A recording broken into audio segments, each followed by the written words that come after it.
নিম্নকক্ষে PR এর কোনো বাস্তবতা নেই, উচ্চ কক্ষে পিআর এর ব্যাপারে আমরা আরো আলোচনা করতে পারি। বিএনপি ক্ষমতায় যাবে কিন্তু বিএনপি বিচার সংস্কার করবে না, এরকম একটা ধারণা তৈরি করা হয়েছে। এরকম একটা ধারণা থেকে পুরো আলোচনাটা চলছে। এই ধারণার আমরা খুব বেশি পক্ষপাতী ছিলাম না, কারণ কেউ যদি ক্ষমতায় গিয়ে তার করা অঙ্গীকার না মানে এইটা রাজনৈতিক আত্মহত্যা হবে বলে আমরা মনে করি। যদি নিম্ন কক্ষে পিআর আসে তাহলে উচ্চ কক্ষে কোনো দরকার নেই, যদি উচ্চ কক্ষ থাকে তাহলে উচ্চ কক্ষে যদি পিআর আনা হয় তাহলে নিম্ন কক্ষে পিআর এর কোনো দরকার নেই। ফলে যারা উচ্চ কক্ষ মেনে নিয়ে এসে আবার নিম্ন কক্ষে পিআর চাইছেন তারা আসলে পুরো জিনিসটারই একটা বোঝাপড়ার মধ্যে যথেষ্ট জায়গা নেই। অন্যদিকে ওয়ালটন এখন দেশের সীমানা পেরিয়ে পৌঁছে গিয়েছে 50টিরও বেশি দেশে। ওয়ালটন, ঘরে ঘরে বিশ্বজুড়ে। এইরকম একটা ধারণা প্রচলিত আছে, যদি উচ্চ কক্ষে পিআর দেওয়া হয় তাহলে আবার নিম্ন কক্ষে পিআর এর প্রশ্ন আসবে।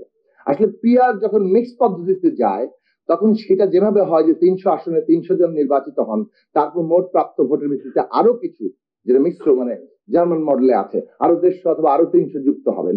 তো তাহলে তো উচ্চ কক্ষ করার ফলে আরো 100 জন তো পিআর এর পদ্ধতিতে যাচ্ছেন। কাজে এই দুটো জিনিসে খুব বড় নাই।